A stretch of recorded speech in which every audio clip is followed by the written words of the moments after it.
Right, so greetings, hello. Welcome back to the Philosophy Club here in France, in the lost province of La Creuse, where all the radicals end up living in France, I've discovered. And we love it here. So we have some interesting stuff to share tonight, I believe.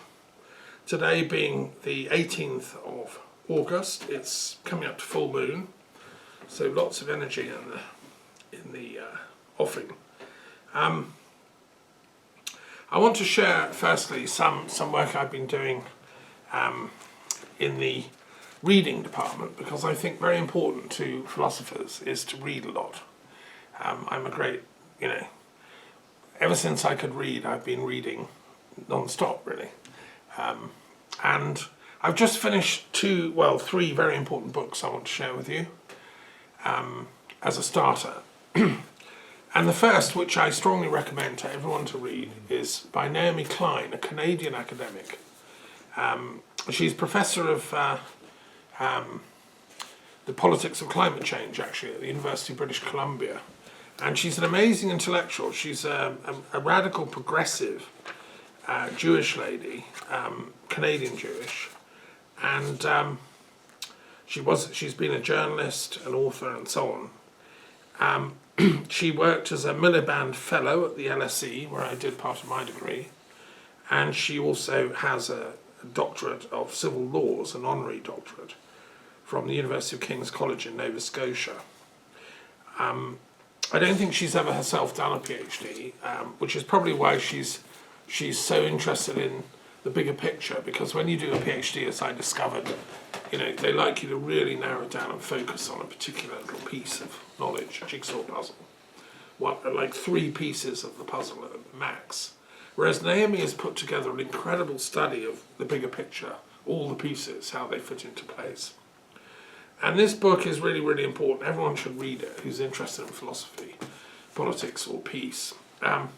So her thesis in a nutshell is that the shock doctrine it's a name used. Some people use it pejoratively. Some people have used it positively. And the subtitle is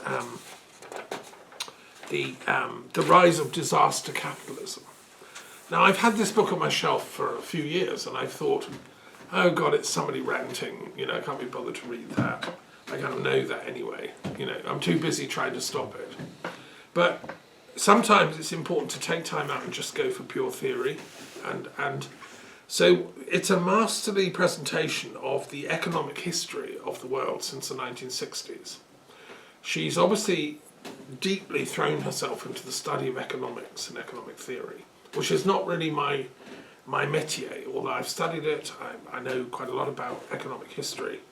But I've not made a big study of it. As you know from my philosophy club, I'm more a specialist in history of philosophy in general, history of religions.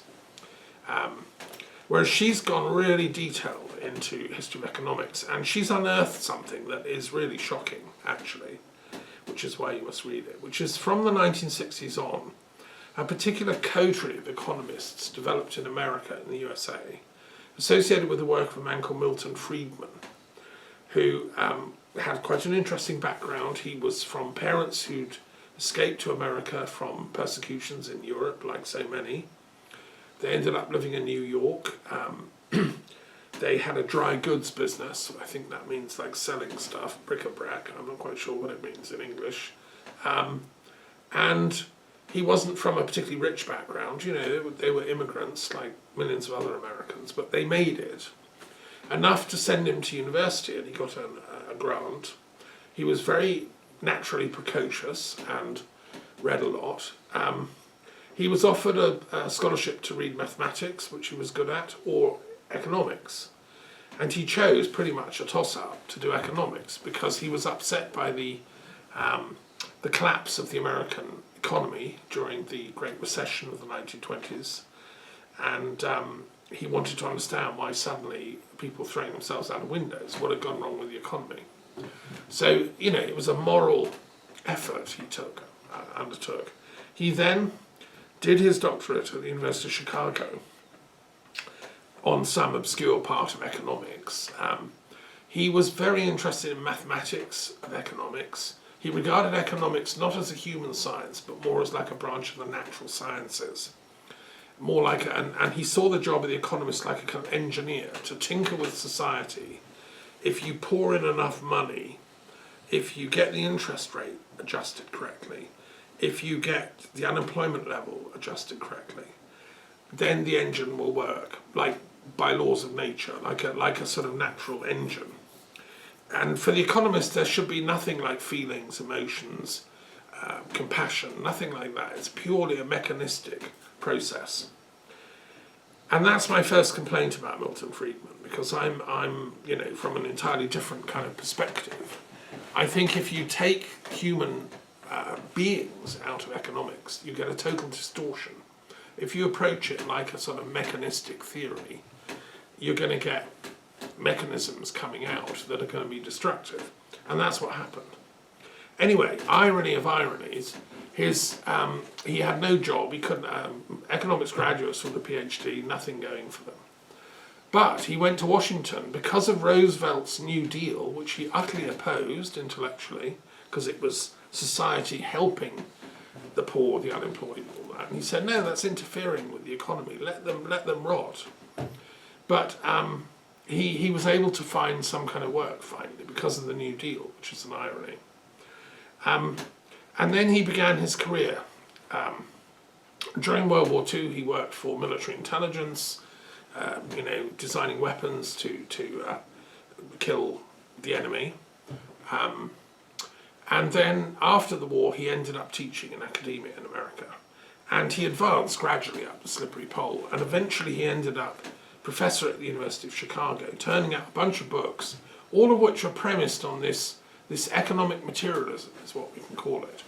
That the economy is a sort of complex engine, and the economist's job is to tell governments, advise politicians who know nothing about economics, in his view, from their expertise, to instruct them on how much inflation to allow, how much wage rises, how much price control, how much money supply, and all this stuff.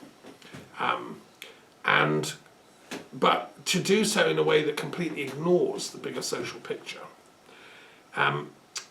Okay, so what about ethics? Where's that in Milton Friedman's system? Okay, it doesn't exist.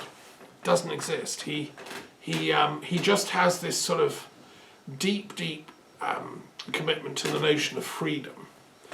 But what he means by that is never explained. It means the freedom to choose to do what you want. If you go into a shop, you can buy X, Y, or Z.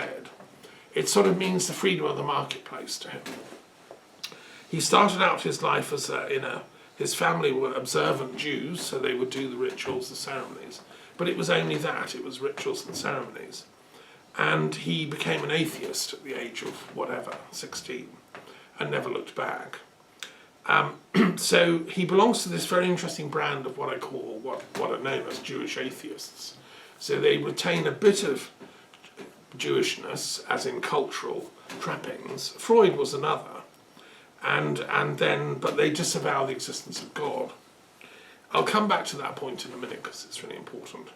And whether that played a role in his thinking. Okay, so fast forward. Why does any of this matter? Okay, read Naomi Klein. In the 60s, he was now professor at Chicago, teaching, that the only thing that matters in an economy is to free up enterprise, free enterprise. And the first laboratory he got to practice this was in Chile. In Chile and Latin America generally, the economy was moving in a social democratic, socialist direction. The people were quite well off. There was a strong middle class in most Latin American countries. There were good social security if you fell into the unemployment or were ill or something. And economists down there had trained in Keynesian economics, that it's the job of the state to help the poor get back on their feet. And so there was a caring society, and it was functioning very well. The overall unemployment rates were quite low. Poverty was not a big problem. And this was true over all of South America. And then on the strength of this, Allende, who was a socialist candidate, was elected as president of Chile in 1960, whatever it was, late 1960s, 67 I think. And he had got into power on the promise of nationalising the copper mines, and restricting the freedom of big corporations from America to come down and buy up Chile, which is what they wanted. So Milton Friedman was preaching the absolute opposite of that. He was saying the state shouldn't own anything. Everything the state owns should be privatised, sold off to corporations, most of whom would be American, because American corporations would then swoop in on the country and buy up cheap things like copper mines and anything that's going, water, railways, you name it. They'd sort of swoop like vultures. And Milton Friedman thought that was progress. That's democracy and freedom and progress, he said. Okay, so the CIA agreed with him. So did the IMF and the World Bank. So these institutions, all based in Washington, engineered a coup against this democratically elected president, Allende, who happened to have been a Grand Orient Freemason, as most Latin American intellectuals were, a progressive Freemason like Napoleon. And he was killed in his palace by an armed intervention led by Pinochet, a rogue general. Pinochet then brought in basically a neo-fascist governance. He arrested all the left-wing intellectuals and had them tortured to death and killed and disappeared. He put tens of thousands of them in the great stadium in the middle of Santiago in Chile, and what they did is they put hoods over their heads and beat them. So Pinochet's police went round the stadium, shocking these people into submission, and then killed them. So, okay, a little footnote. The first chapter of this incredibly important book is about shock treatment used in psychiatry. Prior to this, in the 1950s. In the 1950s, a psychiatrist, Canadian psychiatrist, I'm ashamed to say, invented this theory that if you give people electric shock systematically and intensely, it will destroy their personality. They'll break down. And then you can form them anew. You can remold them. So let's say you take a left-wing convinced socialist like Allende, you shock them, you can do anything you want. So what they would do is then put tapes under their pillows saying, I'm a good capitalist, I believe in freedom of markets, I follow Milton Friedman. And if you play that all night for 6 months, the theory is the person is then reformed and their old personality's gone. And that was the ideology, she explains, that was behind the shock tactics used in the Chile suppression of socialism.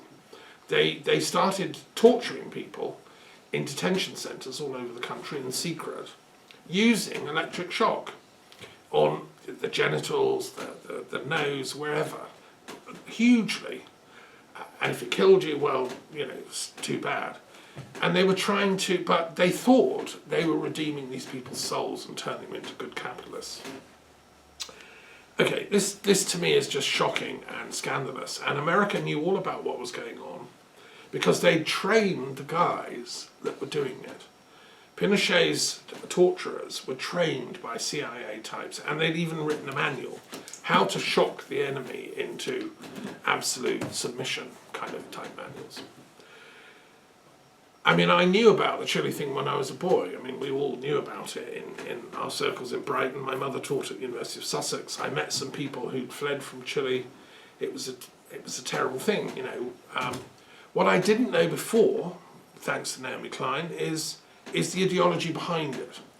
And Milton Friedman flew down to Chile a few weeks after the event, and his disciples, who'd all been trained at the University of Chicago, took over the control of the Chilean economy, the banks, everything. And they privatized everything. They cut away all social security support. They privatized the water, the banks, the all the natural resources. And of course, American banks and multinational corporations all swooped in and bought them all up. The life expectancy fell considerably, and the suicide rate went up. The numbers of deaths caused by direct shock and killing and mistreatment were in the tens, if not hundreds of thousands, and the lists have never really been found, because they would take up people and drop them by planes into the sea. And then the unemployment rate just went through the roof, because there was nothing happening in the economy, and people's wealth just vanished. So vast numbers of people who'd been before middle class, able to get by comfortably, now found themselves begging on the streets. Milton Friedman said, "That's progress. The shock is working. Give it a little while, it'll soon recover." His theory was a bit like the psychiatric guy. You shock a society so much that it like stumbles around in the dark like a sleepwalker, and then it will recover and start doing private enterprise stuff. So when you know there's no support from the state, suddenly people will start selling stuff on the streets, making little markets, making handicrafts to sell, and the economy will pick up. That seems to be what Milton Friedman thought. But it didn't work. And the economy never recovered, the Chilean economy. The details, the financial details, are all in the book. Okay, but like a madman, he continued to hold this ideology for the next 30 years, 40 years. It was then tried in Argentina, successful social democratic country, not much poverty, not much unemployment. A junta took over, a fascist dictatorship, engineered and helped by the states, and they applied exactly the same shock tactics with the same catastrophic results. And the Argentinian economy has never ever recovered.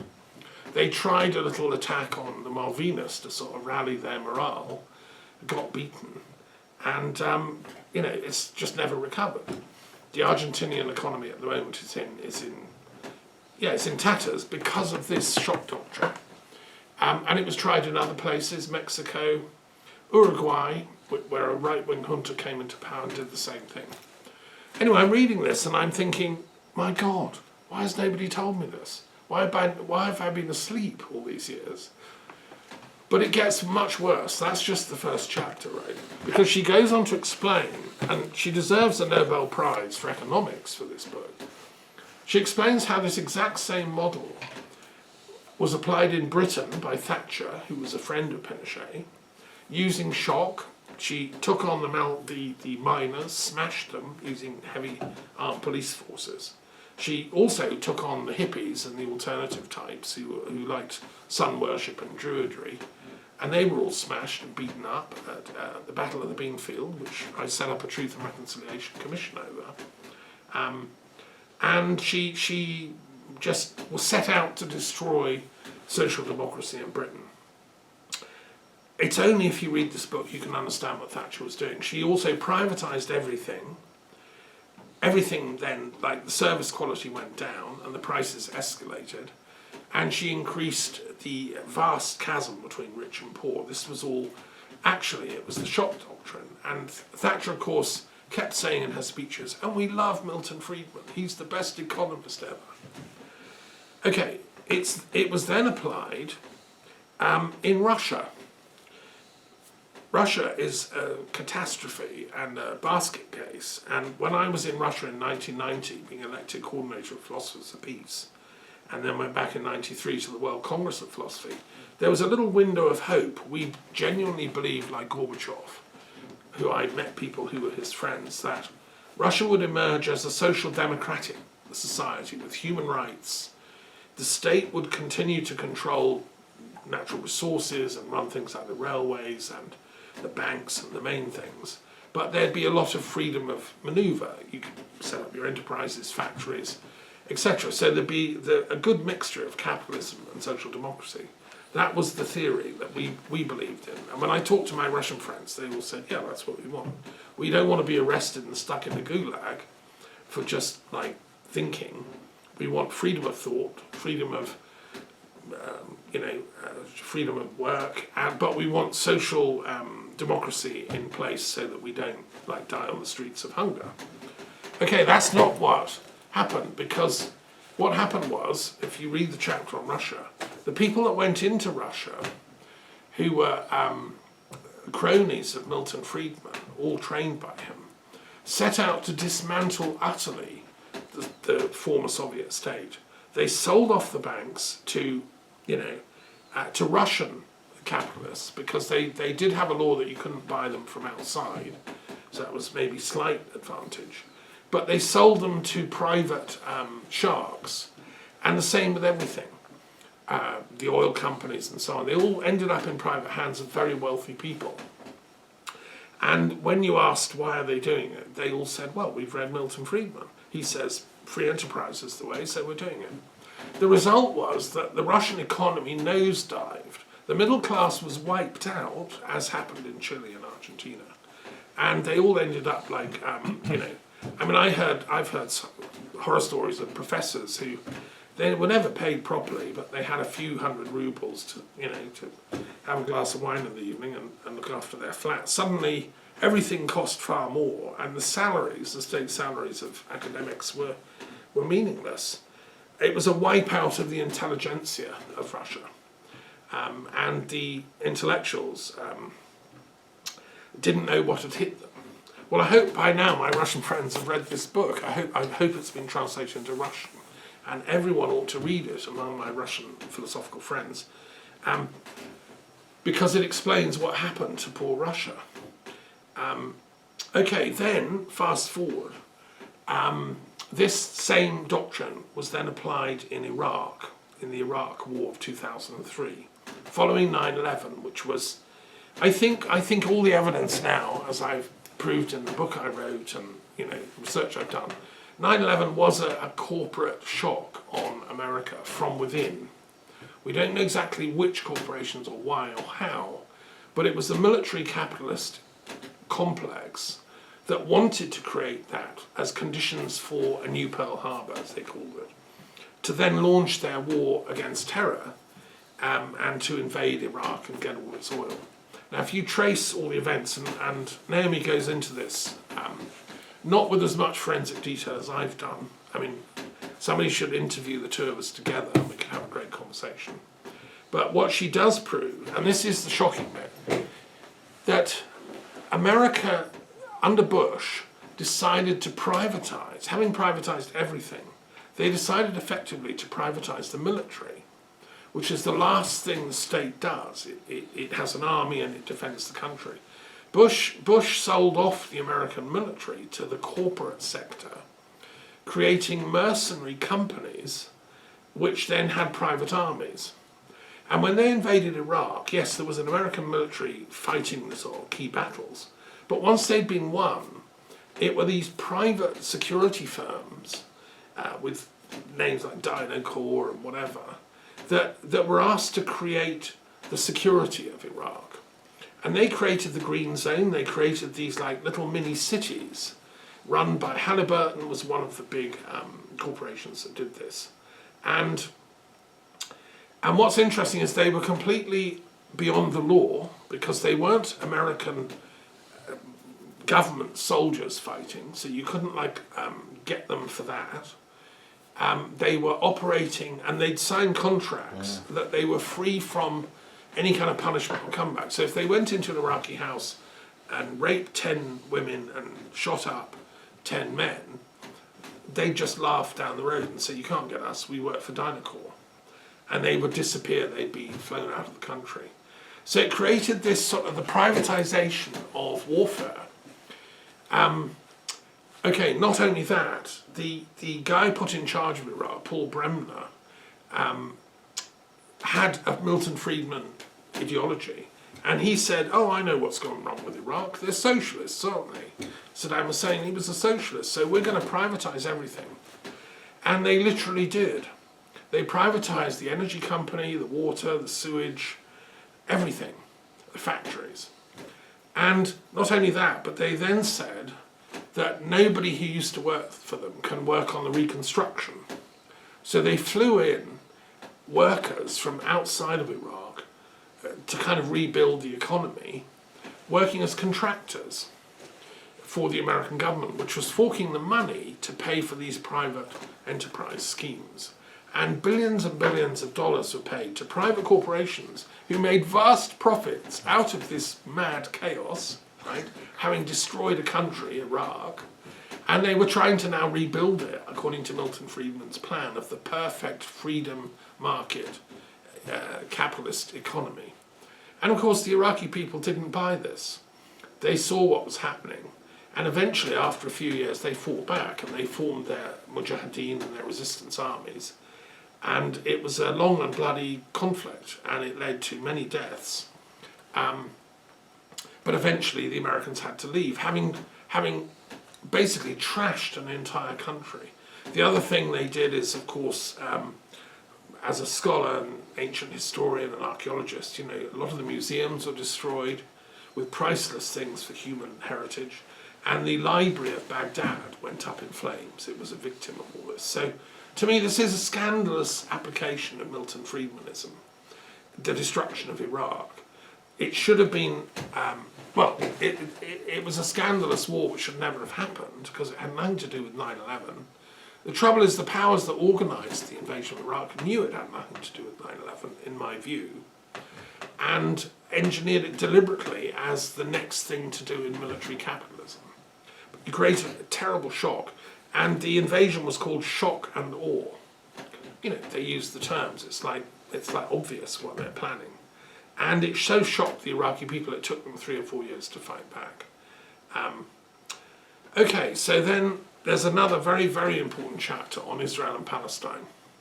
And again, I want to photocopy this chapter and send it to all my Israeli friends who live in this media bubble run by Netanyahu's regime, saying, well, we're fundamentally great people, us Israelis, we're just under attack by the Palestinians. What do? We've got to fight back. You know, that sort of line is common sense on the streets of Tel Aviv. But if you read the actual details of the economics of this, it's very interesting. And this is a perspective I'd not thought of, and you know, I apologise for my ignorance. So in the 1990s, I went to Israel, Palestine, interviewed people, set up the, believed deeply in the idea of the Oslo Peace Accords. There would be a two-state solution.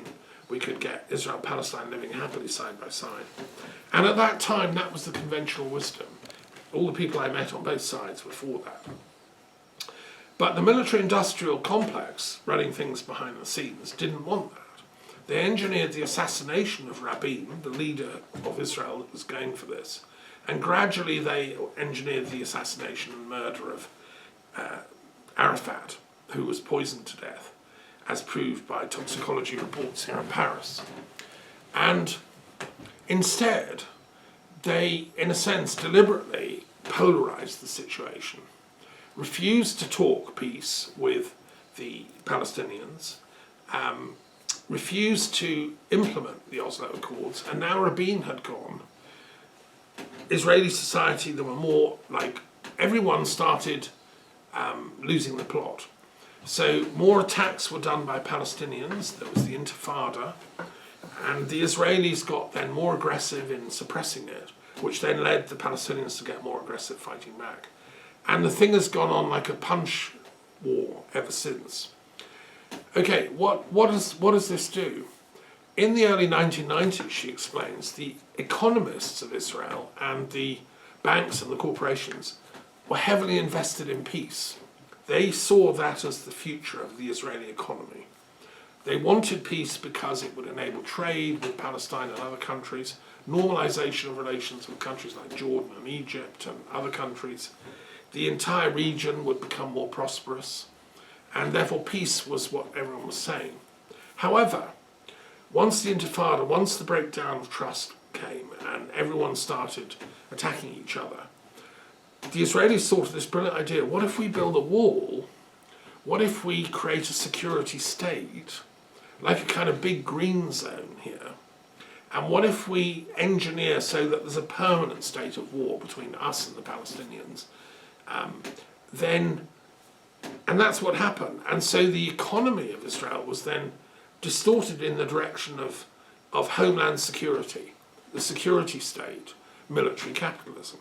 So if you read the figures here, all the companies in Israel that were creating spyware, security apparatus, weapons, torture equipment, you name it, internet spying stuff, that took off and rose like 200% in a year.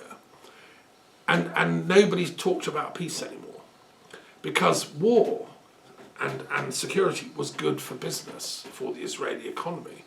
And so Netanyahu rode to power with Likud in this perpetual warfare vein, which we've seen the end result is the attack on Gaza and the genocidal slaughter of people. This is good for business for the Israeli war people, but it's much more important. It's the industrial complex, the military-industrial complex behind this security state that is pushing for that. So those are the facts, my friends. I'm just reporting back. That explains why, Israel's getting away with what it's getting away with, because it's making vast profits out of this whole system, and it's created an economy of fear and polarization. So, anyway, I don't want to say more about this book. I hope I've said enough to persuade you to read it. I've summarized some of the main points, and it is dynamite, and really important. And I mean, obviously, I'm reading it and I'm thinking, how could anybody be that evil? Going back to Milton Friedman, who died a few years ago, why didn't he know what was being done in his name? Why didn't he ever back off and say, no, I didn't mean that. I didn't mean destroy whole countries like Chile and all that. No, he never said that. I think, and this goes back to the atheism thing, I don't know, I can only speculate, and I don't know anyone's done a detailed intellectual history of the man. I'd like to see it, if so, psychological history. But I think if you don't believe in any kind of spirituality or any kind of God, there's no real room for ethics. There's a competitiveness in life, a sort of Darwinian struggle, and the winner will win and the loser will just lose, because that's the law of nature. Maybe he believed in that. And yes, it's a shame that the poor have to die off, but hey, I'm on the winning side.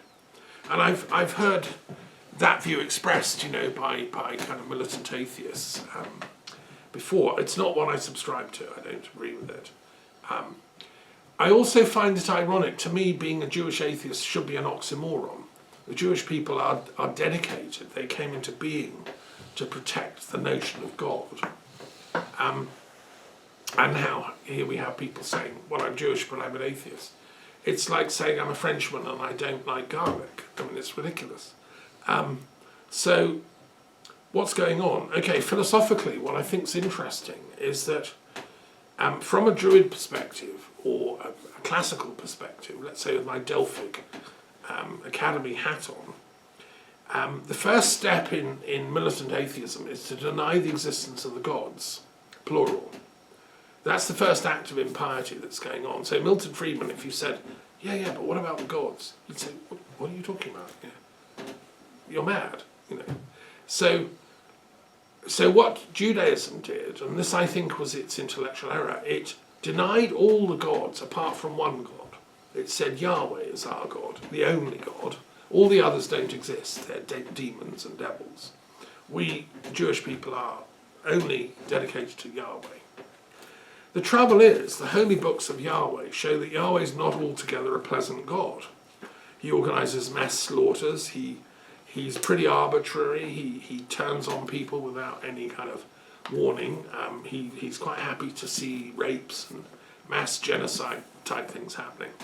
So you look at that God, if you're an intelligent Jew like Freud, you look at that God and you think, I'm not sure I really believe in that Yahweh chap. So maybe I'm an atheist.